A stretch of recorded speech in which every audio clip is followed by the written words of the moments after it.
கலைஞரை பற்றி சீமான் தரக்குறைவாகவும் அநாகரிகமாகவும் விமர்சிப்பது தொடர்ந்தால் சீமானை பற்றி விஜயலட்சுமி என்னென்ன பேசியுள்ளாரோ அதனை பொதுவெளியில் மக்களுக்கு எடுத்துச் சொல்வோம். அதிமுக மெல்ல மெல்ல சரிந்து கொண்டிருக்கிறது. அதனை பாஜக திட்டமிட்டு அழித்துக் கொண்டிருக்கிறது. பேராசிரியர் சுபவீரபாண்டியன் குற்றச்சாட்டு. மயிலாடுதுறையில் திராவிட இயக்க தமிழர் பேரவை நிறுவன தலைவர் பேராசிரியர் சுபவீரபாண்டியன் பல்வேறு நிகழ்ச்சிகளில் பங்கேற்றார். முன்னதாக செய்தியாளர்களை சந்தித்த அவர் கூறுகையில், ஜனநாயக நாட்டில் யாரை பற்றி யாரும் விமர்சனம் செய்யலாம். ஆனால் அது அரசியல் சார்ந்ததாக இருக்க வேண்டும். எந்தவொரு அரசியலும் இல்லாமல் கலைஞரை பற்றி சீமான் தரக்குறைவாக பேசியதும் பாடியதும் அநாகரிகம். இது தொடர்ந்தால் சீமானை பற்றி விஜயலட்சுமி என்னென்ன பேசியுள்ளாரோ அதனை பொதுவெளியில் மக்களுக்கு எடுத்து சொல்வோம். அண்ணா, கலைஞர், எம்ஜிஆர் நினைவிடம் உள்ள இடத்தில் ஜெயலலிதாவின் நினைவிடமும் உள்ளதை 3 ஆண்களுக்கு இடையில் ஒரு பெண் என்று அவர் பேசியது மிகப்பெரிய அநாகரிகம்.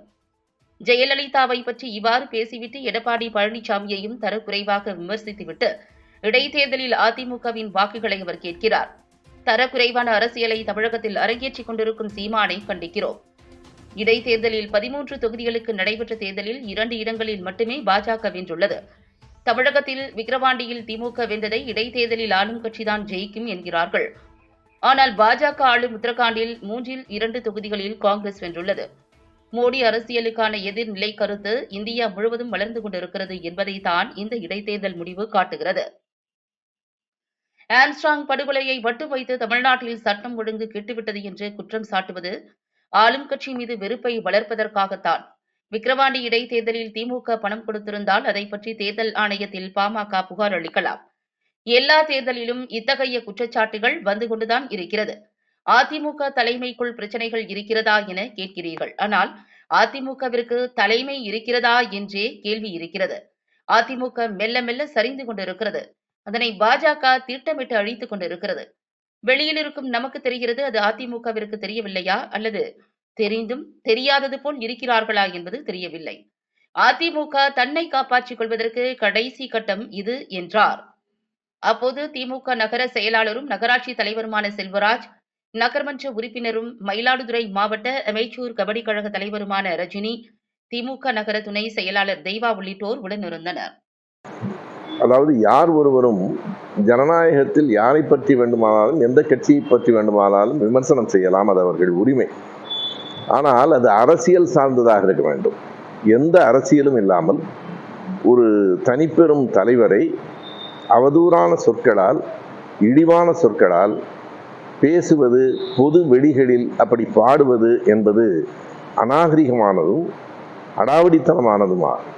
அதைத்தான் நான் மிக கடுமையாக கண்டித்து நேற்று முன்தினம் சென்னையில் பேசினேன். அதற்கு அவர்கள் செய்திருக்கிற அந்த பின்னூட்டங்கள் கூட மறுபடியும் ஆபாசமாகவே இருக்கின்றன. பல பின்னூட்டங்கள் ஆபாசமாக இருக்கின்றன. ஒருவேளை அவர்களிடத்திலே ஆபாசமான சொற்களை தவிர வேறு இருப்பு எதுவும் இல்லையோ என்று எனக்கு தெரியவில்லை.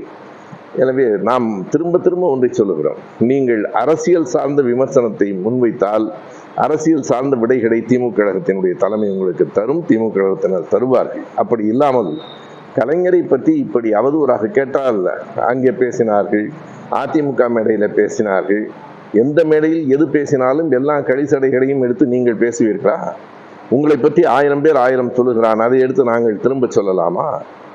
இனி தலைவரை பற்றி தனிப்பட்ட முறையில் அவதூறாக பேசினால் ஒரே ஒரு விடைதான் இருக்கிறது. அதற்கு ஒன்றும் விடை சொல்ல வேண்டியதில்லை. விஜயலட்சுமி என்கிற பெண் இந்த சீமானை பற்றி என்னென்ன பேசியிருக்கிறார் என்பதை பொதுவெளியில் மக்களுக்கு எடுத்து சொல்லுவதை தவிர நமக்கு வேறு வழி இல்லை. அது அநாகரிகம் என்றால் அதைவிட கலைஞரை பற்றி பேசுவது கூடுதல் அநாகரிகம்.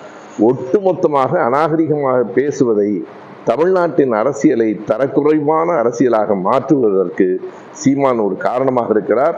அங்கே அண்ணா நினைவிடம், கலைஞர் நினைவிடம், அவற்றில் 3 ஆண்களுக்கு இடையில் ஒரு பெண் என்பதை போல பேசுவதெல்லாம் மிகப்பெரிய அநாகரிகம். ஜெயலலிதாவை பற்றி அப்படி பேசிவிட்டு பிறகு அதிமுகவின் வாக்குகளையும் அவர் கேட்கிறார் என்பதும், எடப்பாடி என்றால் இடையில் வந்த பாடி என்று அதற்கு பொருள் சொல்லுகிறார் என்பதுமெல்லாம் அரசியல் இல்லை. நான் கலைஞரை பற்றி மட்டும் சொல்லவில்லை, எடப்பாடி அவர்களை கூட அப்படி விமர்சனம் செய்வது, எடப்பாடியினுடைய அரசியலை, ஆட்சி விமர்சனம் செய்வது வேறு. எனவே ஒரு தரக்குறைவான அரசியலை தமிழ்நாட்டில் அரங்கேற்றி கொண்டிருக்கிற சீமானை கடுமையாக கண்டிக்கிறோம்.